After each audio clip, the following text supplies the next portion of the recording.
Maama Fina yawadde Timo. In fact juzi nali tetwali kulevo ani atubuza nagamba Timo yabuze bamuwambe ne bagamba Timo tebaswa muwamba. Teyali live. Yali live. Just milioni 3.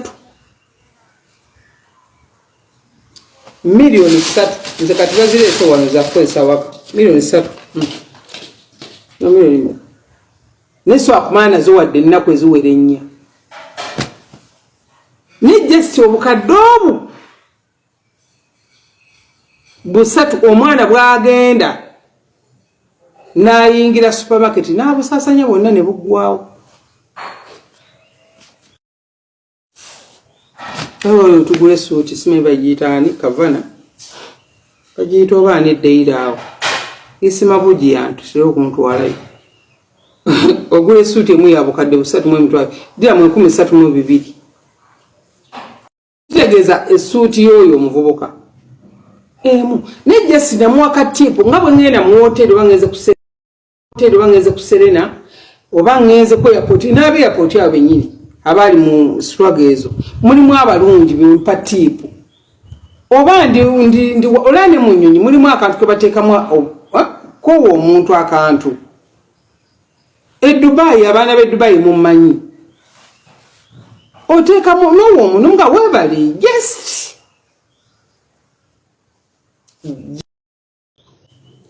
okwewambako bayabula bayasirika si kirungi kuba abantu babeera likirivu tekiba kirungi Timo wakoze kibi kubanga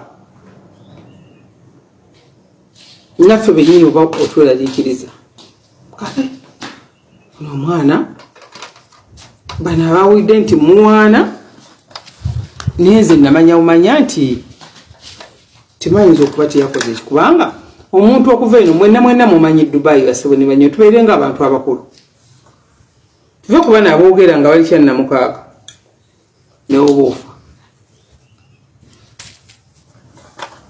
kati Uganda eba yayiseewa ye emitendera ki egikwatisa Timo okwogera ku airport Uganda airport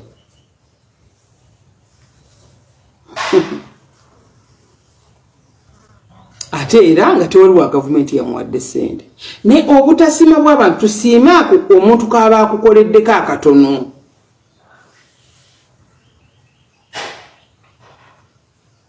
omuntu kyaba akoze ekitono ekyo tuyigenga okusiima bw'otali waliwo omwana kadama badda omwana oyo kadama gy'abadde akola nga bw'ogamba nti baamuwa olukusa kwogera n'abazadde be emirundi 3 mu mwaka.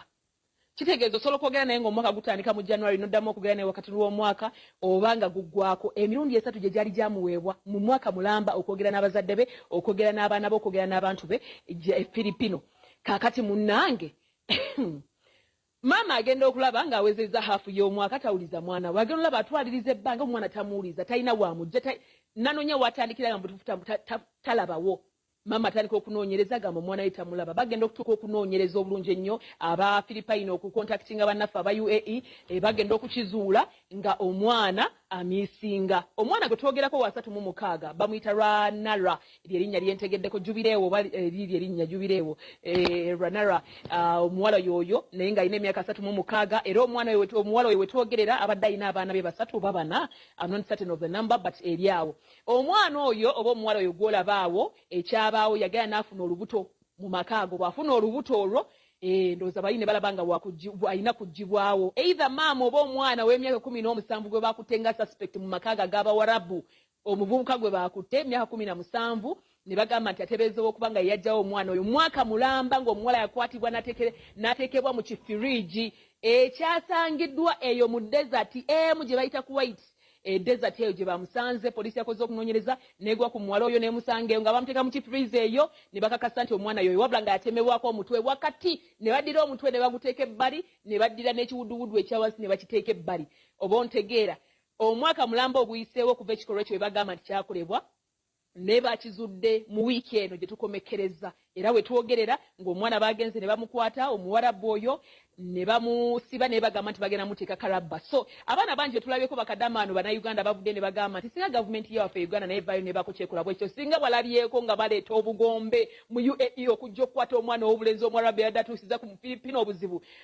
Abafiripayini gavumenti yavuddeyo n'ekyenyigiramu bo ne bawakanya ekyokuba nti abaana baabwe bagenda kuddamu okunyigirizibwa tebakyagalirako ddala ddala oba ontegeera n'enteekateeka omukulembeze waabwe nassawo enteekateeka abaana abo bagibweyo mu bwangu ddala abaagala okuba nga bakomawo eka bakomewo n'agamba wakiri anaatoola ku musaala ogugwe agutetenkanye abaana bano basobole okuba nga bayimirizaawo obulamu bwabwe ababeera bavuddeyo n'aweera ekyokuba nti abaana baddamu okuddayo okukolerayo kakati munnaye ne twebuuza Uganda abaana baffe bafuna obuzibu tutera kukolawo kimpozi kyekitera okubeerawo nga bafa abaana bafunye obuzibu abakadama kyekitera okubeerawo mu butuufu. So byebyo nno bye webadde weetaaga okuba nga otegeera ebigenda mu maaso mu nsi bingi ddala ddala bye nandiyadde okuba nga nkuwa naye ebimu oyo omuvubuka wa myaka 17 ye yasse Omufiripayini.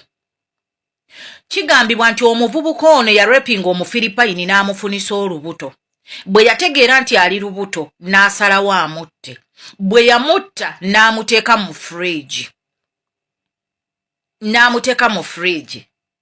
Gavumenti ya Philippine yavuddeyo immediately n'announcing ati singa kwe tekola bwenkanya buli mu Philippine ali mu ggwanga erya Philippine agenda kuddizibwa ku butaka ate obutaddamu kukkiriza mu Philippine yenna okuyingira mu ggwanga lya Kuwait.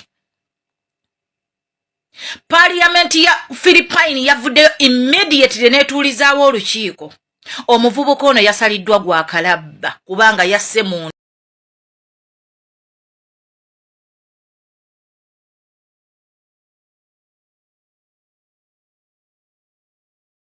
amuwuliza nga ne bwe bagezaako okuba ku ssimu ya mukama we tebabaddamu. Tusiiba wano twogera ne tugamba kampuni z'e Uganda ezireeta abaana nti omwana alina okuba ne access y'essimu. Ne mugamba abaana bamu bajja ne ku maofisi ne babagamba bannyimye essimu n'omugamba essimu si nsonga ddayo ogenda okole. Parliament y'eggwanga Uganda abaana bangi abazze bafa Abannayuganda nga basooka na kulangirira ne bakaaba. Ne bagamba bannange ngenda kuttibwa, bannange bagenda kunzita. Teri muntu yali avuddeyo mu Parliament n'ayimirira n'awaayo nsonga z'abaana abafiira ku kyeyo. Nnyege bwe yajja Parliament yonna yawuuma olwa nnyege era nnyege n'asigala ng'akonfaamingiddwa omukolo ne gubaayo. Tutunulire kyabadde mu ggwanga lya Philippine nti buli muntu yenna mu Philippine yavuddeyo ne yeekalakaasa. Abannayuganda bwe bagezaako okwekalakaasa ku baana abafa mwabakwata ne mubasiba ne mubateeka mu kkomera. Tugenda kufuna ddi obwenkanya nga Philippine bwe yafunye ku muntu waabwe. Kitegeeza bwebanga Philippine president waabwe asobola okuvaayo n'ayogera ekigambo n'ewaffe kisoboka. Abaana bangi abafiiridde mu ggwanga erya Saudi Arabia naddala okusinga most especially abaana bangi abafiiridde mu ggwanga erya Saudi ate nga Saudi erina endagaano ne Uganda egikkiriza okutwalayo ba domestic workers.